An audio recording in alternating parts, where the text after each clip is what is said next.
So I guess everybody can hear me, right? I'm Xiao Qingchen from Shenzhen University. So, uh, hey, hello.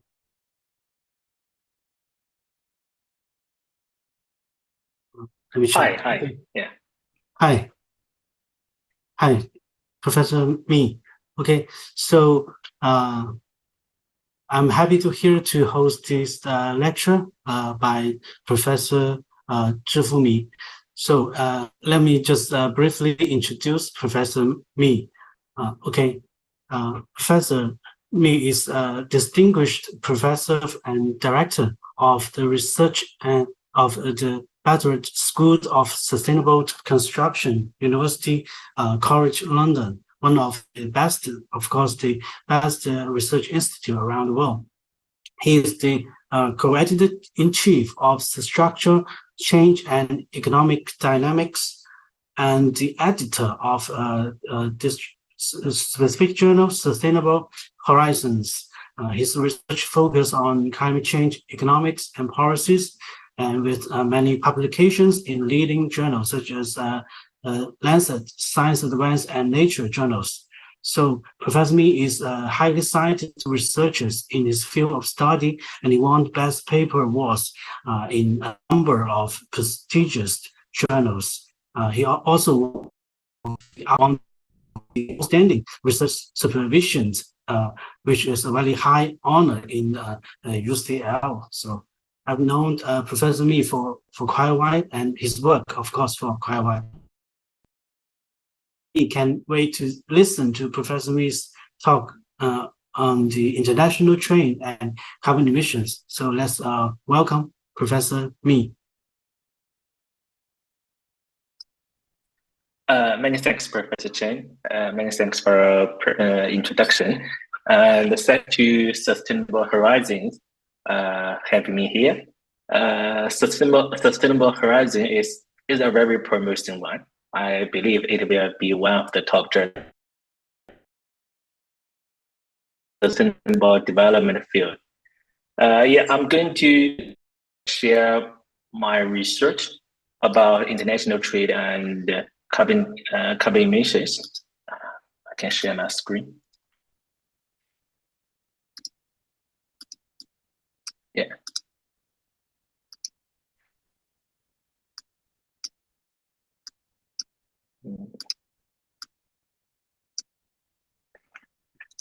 Okay, so this is Zhifu Mi from University College London. As the chair introduced, my research is about climate change economics and policy.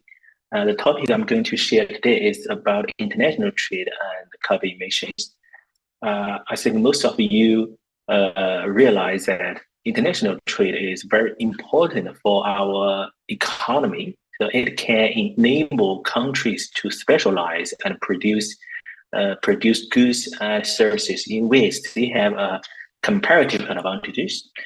But today I want to talk about the impact of international trade on carbon emissions.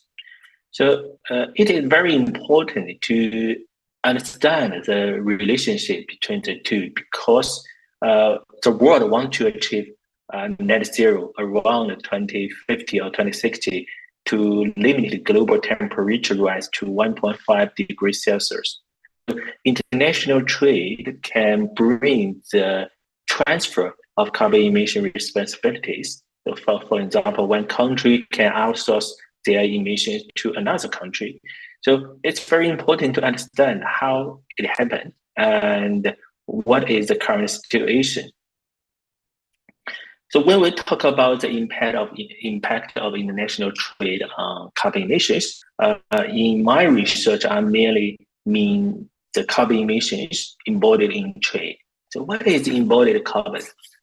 So it refers to carbon emissions that are released during the production of a particular product or service. So these emissions can be considered embodied in products or service because they are a result of inputs and process used to produce it. So for example, this iPhone XS with 64 GB memory, we need to emit about 70 kg CO2 to produce this iPhone. So if we assume that this iPhone was produced in China and traded to the UK, it was used by a UK consumer. So this is a trade. So because we need to emit 70 kg CO2 to produce this iPhone, so the carbon emissions embodied in this iPhone or embodied in this trade is 70 kg CO2. Due to the emissions embodied in trade, we have two different accounting measures about carbon emissions. Production-based accounting is to analyze the responsibility of producers. So it allocates emissions to China because China produced this iPhone and emit CO2. From consumption-based perspective, this will be lucky to the UK. So this is the differences. This is the difference between production and consumption-based accounting. Now, internationally, carbon emissions embodied in international trade account for about 20 or 25% of global emissions. So what are production-based and the consumption-based emissions? Production-based emissions sometimes also called territorial emissions. So these are emissions caused by domestic production together with exports. By comparison, consumption-based emissions sometimes cause carbon footprints. Under these accounting measures, all emissions occurring in the production and distribution sectors are allocated to final product consumers. So there is a very simple equation between the two accounting measures. Consumption-based emission equals to production-based emission plus emissions embodied in import minus emissions embodied in export. So generally speaking, developed countries have higher consumption-based emissions than production-based emissions. In contrast, developing countries have higher production-based emissions. So this is determined by the international trade pattern. So in one of our papers, we analyzed the emissions embodied in international trade. We divided countries into different HDI groups, Human Development Index groups.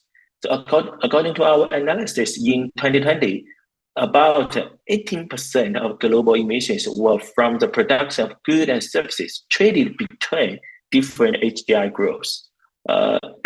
It's in this figure, we can see that for very high HDI groups, they have higher consumption-based emissions. But for low HDI, they have for the medium HDI, they have the higher production-based emissions. So the emissions embodied in international trade can cause a problem. It is the carbon leakage. So what is carbon leakage? Carbon leakage occurs when there is an increase in greenhouse gas emissions in one country as a result of an emissions reduction by a second country with a strict climate policy. For example, the EU wants to reduce its carbon emissions. So the EU stopped producing steel, but the EU imports steel from India. So in this situation, the steel production-based related carbon emissions reduced in EU because EU do not produce steel anymore. But the emissions in India will be increased because the India will produce steel and export to the EU. So this is the emissions increased in India is the carbon leakage. So one country wants to reduce emissions, so it's proposed a strict climate policy, but it causes the emission increase in another country. So this is the carbon leakage. The carbon leakage is affecting the effectiveness of climate change policy globally because climate change is a global issue. So no matter where carbon dioxide is emitted, So it will have the global warming effect. So here is a numerical example for carbon leakage. Let's assume two countries, country A and country B. Both countries need 10 iPhones. So country A need to emit 1,000 kg CO2 to produce the 10 iPhone. For country B, it only needs 500 kg CO2. So maybe country B is more developed. Country B has better technology, better energy mix.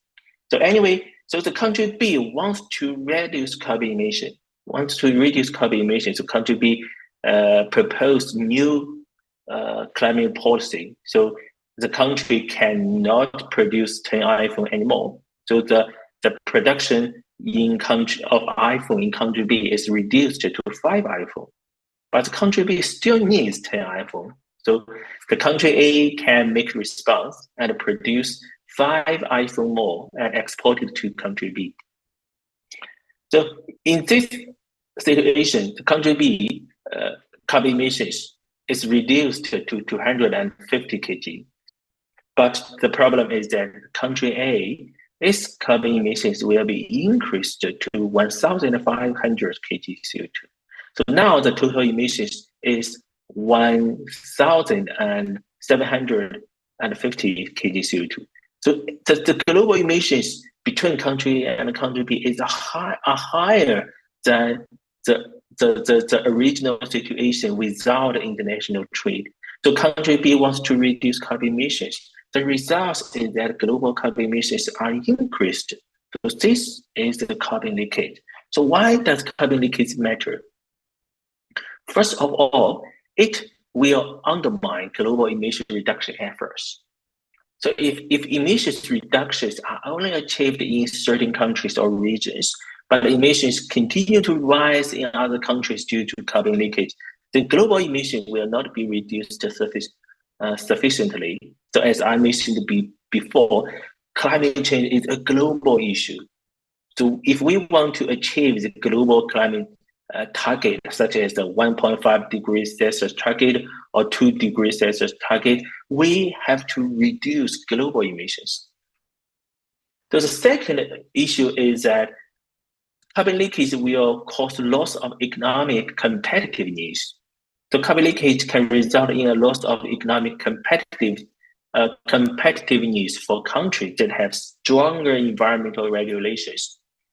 So if companies move their operations to countries with weaker regulations, it can put domestic industries at disadvantages and lead to job losses. So this is a terrible issue for countries with strict climate policies. Thirdly, the carbon leakage is the reason for carbon border adjustment mechanism, CBAM. So CBAM, CBAM imposes a carbon price on imports. So what is a CBAM? So CBAM is a carbon tariff on carbon-intensive products. So we merely talk about the EU CBAM. The EU importers will buy carbon certificates corresponding to the carbon price that would have been paid had the goods been produced under the EU's carbon pricing rules. So if a non-EU producer can show that they have already paid a price for the carbon used in the production of the imported goods, so in a third country, the corresponding cost can be fully detected for the EU importers.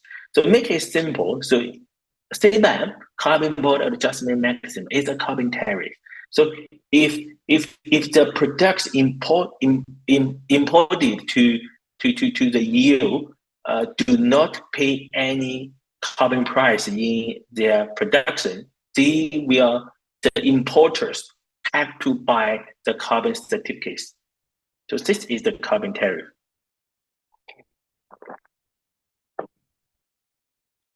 So the carbon tariff CBAM has been under discussion for a long time period. But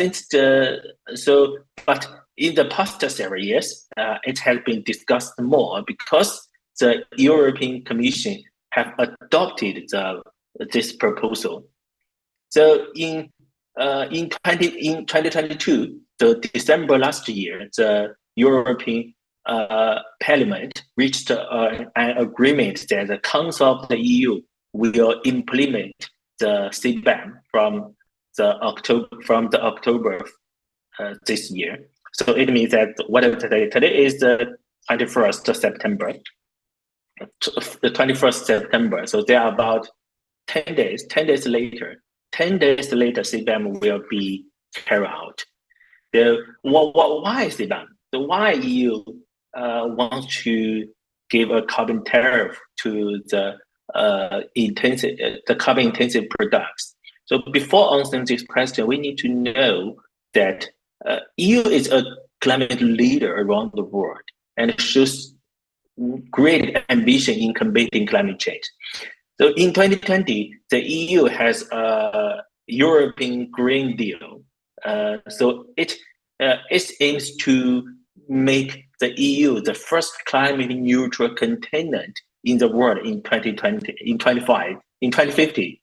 So the European Green Deal will transform the EU into a modern, resource efficient, and competitive economy, ensuring no net emissions of greenhouse gas emission by 2050.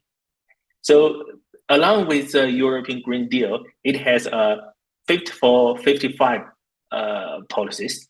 So it means that the EU will adopt a set of proposals to revise and update the EU legislation to make the EU's climate, energy, transport, taxing policies fit for reducing net greenhouse gas emission by at least 55% by 2030 compared to the 1990 levels. So the EU is leading the climate change mitigation it's globally. So the EU ETS, the European Union emissions trading system, EU ETS is the world's first international emissions trading scheme. So, it is the EU's flagship policy to combat climate change. So, if we look at the carbon price of the EU ETS, we find that the carbon price of EU ETS is increasing very fast. So, we look at the right figure here. So, we can see that it has been increasing, especially after COVID-19. So the carbon price of EU ETS has been higher than 100 euros. So the left finger shows the EU's carbon emissions. We can see that its carbon emissions has been decreasing. So the EU aims to achieve the net zero by 2050. So due to the EU ETS, the producers have to pay the carbon price in producing products or services.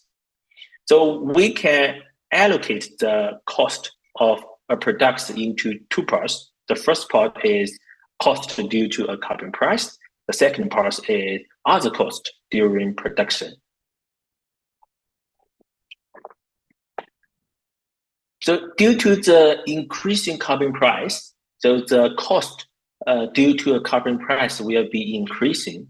So this will bring competitiveness loss to the domestic producers, because if the imported products are from a country without carbon prices, so the cost of these products will not have the cost due to carbon price. So this will bring the competitiveness loss to domestic producers. And the competitiveness loss will also be increased due to the increasing carbon price. So the CBAM is trying to level the playing field. So, okay, if this imported products do not pay any carbon price in their production process, so the importers have to pay the carbon price. They have to buy the carbon certificate based on the carbon price of EU ETS. So this is why the EU wants to propose a CBAM. So how will CBAM work in practice? Scope. So first of all, the CBAM only considers the scope 1 emissions. So later I will introduce what is the scope 1, scope 2, and scope 3 emissions. So and six sectors, cement, iron and steel, hydrogen, aluminum, electricity, fertilizers. The products of these 6 sectors will the importers will have to buy carbon certificate. So here is the time schedule from 1st October 2023. So the CBAM will be carried out, but there is a transitional phase. So it means that from 2023 to 2025, the EU importers only report their emissions, but they do not need to buy any carbon certificate. From 1st January 2026, the EU importers will purchase certificates. And meanwhile, the EU ETS will phase out the free allowance. So what is the scope 1, 2, 3 emissions? The scope 1 emissions are all direct emissions from active of an organization under their control. So including fuel composition on site, such as gas boilers, fleet vehicles, and air conditioner leaks. So this is the most direct emissions from fossil fuel. The scope 2 emissions is the indirect emissions from electricity or heating purchased. And scope 3 are all other indirect emissions. So generally speaking, scope 1 and scope 2 are most within an organization's control. So now the CBAM only focuses on the scope 1 emissions, only scope 1 emissions. By the end of the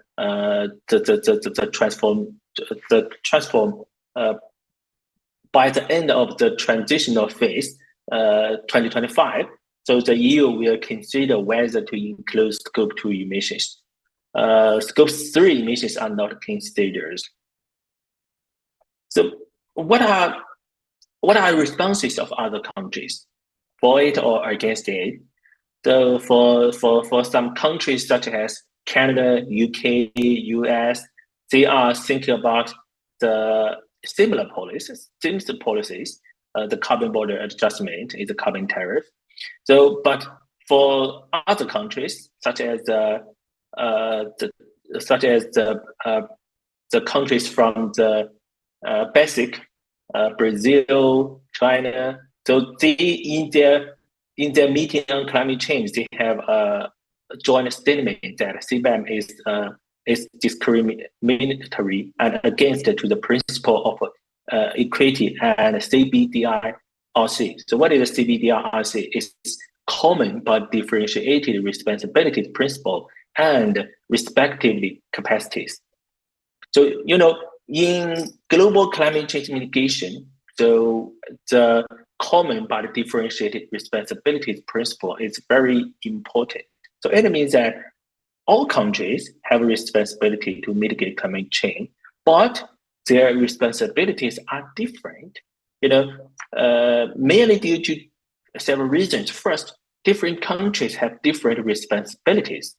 It means that they have different historical carbon emissions. The developed countries usually have higher carbon emissions than developing countries. Second, different countries have different abilities, so capacities, because one country might have more the better development level. They have the better technology, they have better energy nexus, and for some developing countries, they might have other more important issues to resolve compared to mitigating climate change, such as they need to resolve the poverty issue, they need to resolve the inequality issue. They need to resolve the gender balance. Many other issues are more important than climate change mitigation. So, but if the EU wants to carry out the CBAM, it means that no matter where these products are produced, they will pay same responsibility. So this is a common but differentiates responsibilities principle. So because the CBAM has not been proposed, so will it be effective to address carbon leakage? So it's a very complex question. So it will be affected by both internal and external factors. Internal factors are merely how CBAM will be designed, such as the scope of emissions, carbon price level, carbon intensity measurement, and revenue usage. In addition to internal factors, external factors also have impacts on the effectiveness of CBAM. So it means the responses of other countries. So other countries might collaborate with CBAM. So, but another situation is that if EU trading partners believe CBAM is a carbon-based trade barriers, they are likely to implement trade retaliation. So, which will further lead to uncertainty about the impact of CBAM. So, we use the GTAP-E, it's a 3D model to simulate the CBAM. So we design several scenarios to simulate the previous both internal and external factors. So we define the carbon leakage rate. So the ratio of the increased carbon emission of other countries to the reduced carbon emissions in a country where a carbon price is implemented. So this is our definition about carbon leakage. So according to our, due to time limitation, I'm not going to talk about the model details. So if you are interested, you can read our papers or send emails to me. So let's look at the results. So limited carbon leakage reduction effects are found. So in these different situations, the CBAM can only reduce carbon leakage by less than 25%. For some situation, it can only reduce about 8.8%. So global carbon emissions are reduced by less than 0.1%. So this means that so the CBAM. So when EU proposed the CBAM, so one of the most important reasons is to reduce carbon leakage. But our model results show that the carbon leakage is reduced very limited. So, but it will cause unfair welfare losses. CBAM is a carbon tariff. So it means that one region will have a carbon tariff on its imports. So it will affect international trade, which has negative impacts on global economy. But the losses will be shared by developing countries. So we look at this figure, it shows the GDP, welfare, and CO2 emissions of different countries. The right part is developing country, and the left part is developed country. So we can see that the GDP and welfare in developing countries are declined, but the welfare and GDP in developed countries are increased. So countries with significant negative impacts include India, Russia, Ukraine, and South Africa. So without trade retaliation, the EU will enjoy over 70% of CBAM welfare benefits. So if we look at the sector level impacts, we find that carbon intensive production in developing countries serves more impacts, such as electricity, metals,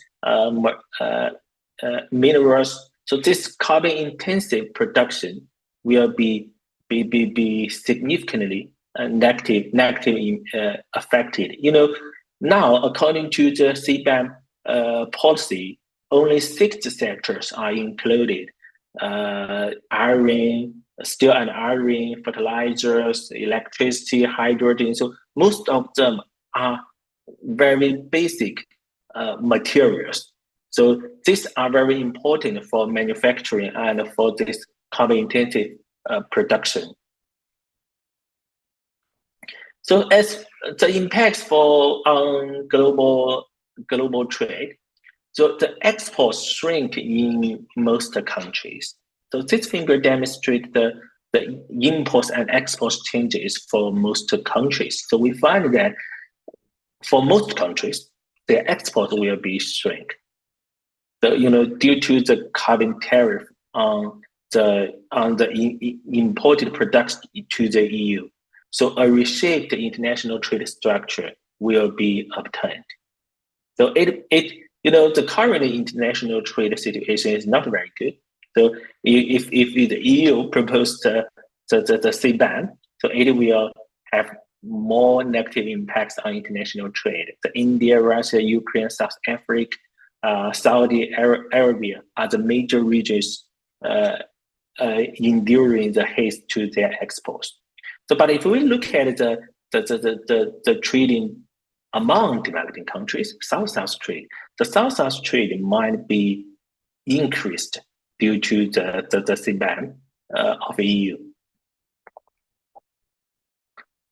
So the trade retaliation. So I mentioned that the other countries, the trade partner of EU, might think that the CBAM is carbon based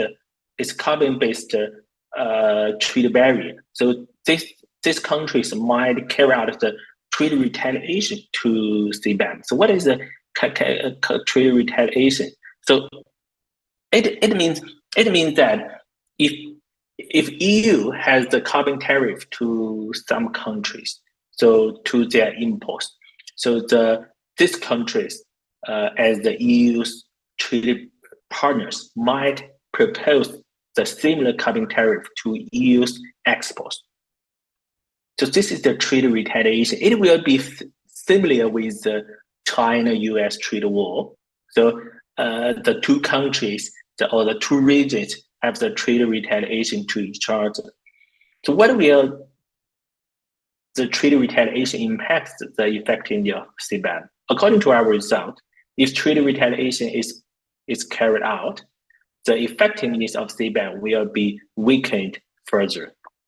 So the carbon leakage rate reduced by CBAM decreases from 18.9 to 16.5%. So the carbon leakage effectiveness is reduced further.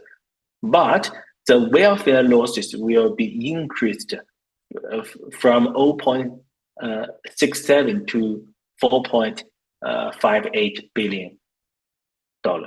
So it means that the welfare losses, the GDP losses will be multiplied. So who will share this welfare losses? So if we look at this two figures, the left figure one is the situation without trade retaliation, and the figure on the right is a situation with trade retaliations. If we compare two scenarios, the basic structure is similar. So the circle in yellow is developed countries, and the developing countries are at the left bottom part. So generally speaking, on the CBAM situation, the developing countries' welfare will be reduced. By comparison, the developed countries' welfare will be increased. So this is the general result. But if we compare the two situations without or with trade retaliation, we want to look at EU. So if there is no trade retaliation, the EU will be the biggest winner. The EU will share over 70% of the welfare benefits due to CBAM. But if other countries propose the trade retaliation to EU, EU will be one of the regions with the largest welfare losses.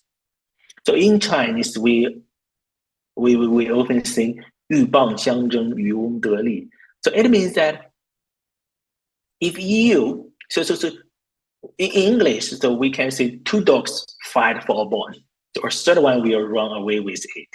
So if EU has the CBAM to other countries, because for these 6 sectors, the importers are merely from developing countries. So it means that EU will have the carbon tariff to developing countries. And these developed countries will have carbon trade retaliation to EU back. So both EU and developing countries will have the welfare losses. But other developed countries, Korea, Japan, UK, Canada, Singapore, US, Australia, all these developed countries will enjoy the benefits from this the kind of trade conflicts between the EU and other countries. So let's conclude what our result. First of all, international trade is very important for global climate change mitigation. So it can shift environmental burdens from importing countries to exporting countries. For example, if the EU outsources the production of steel to India, the carbon emissions will be transferred from EU to India. The emissions in EU is reduced by the emissions in India are increased. So in addition, the rising emissions embodied in South-South trade need to be paid more attention. So we use a CGE model to simulate the effectiveness of CBAM. We find that the effectiveness of CBAM is limited, but it will raise concern of increasing global inequality. So trade retaliation will lead to multiplied welfare losses, which will be mostly borne by poor countries as well as the EU. So EU will be one of the biggest the losses of welfare if the trade retaliation is carried out by EU's trade partners. So we want to say that based on our results, we want to say that climate change mitigation needs to be performed within the framework of international cooperation. And we want to emphasize the common but differentiated responsibility principle and capacity principle are very important for the international cooperation. So the different countries have different responsibilities on historical carbon emission. They have different capacities to mitigate climate change. They have different economic development levels. So their responsibility to climate change mitigation should be differentiated. So the EU CBAM is going to propose the same responsibilities to the carbon emissions from different countries. So this might be one of the issues. In addition, how the revenue from CBAM will be used. So the EU aims to use the revenue of CBAM to promote global climate change mitigation, but there is no clear plan how the EU will do it. So it will also affect the effectiveness of CBAM. It also affect the responses of other countries. So this is my research